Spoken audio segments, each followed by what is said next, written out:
got 10 minutes. Your thoughts about, as we wait to hear these speeches, what this moment means and kind of what it means for the agenda, and also for the Democrats, who are kind of licking their chops, I think, about this slim majority and maybe things that they can do or not do.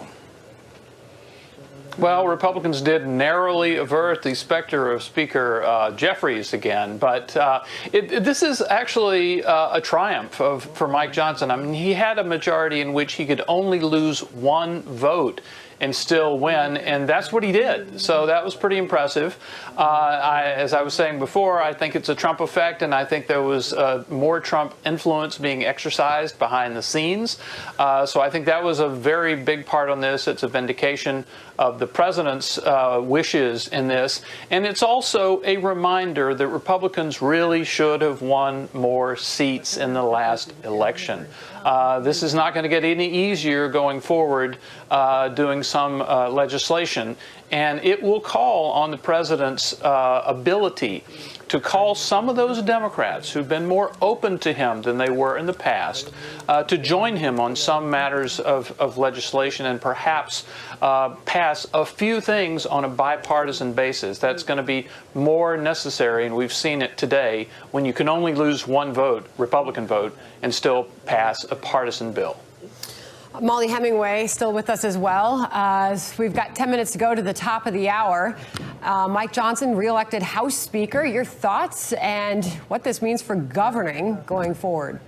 Well, I think that point that Byron just made is so key. This is such a narrowly divided House, although Republicans control the House, the Senate, and the White House, that this is a real opportunity for Democrats who want to be part of the solutions to play a role here. When you had the first Trump administration, it wasn't just hostility among the Democrats, it was cartoonish hostility. They refused to accept the legitimacy of the first Trump election. I think a third of all Democrats refused to even show up at the inauguration because they believed the conspiracy theory that Trump had stolen the 2016 election by colluding with Russia.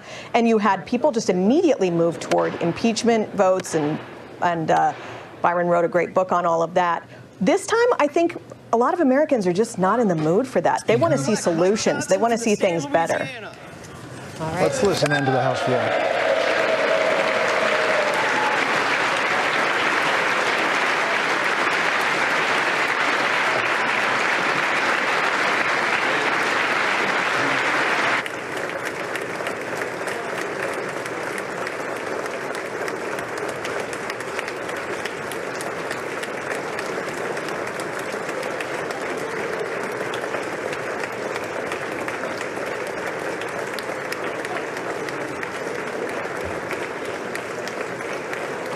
This is the pomp and circumstance. Now Speaker Mike Johnson and Minority Leader Hakeem Jeffries coming down the main aisle there to the applause of their colleagues.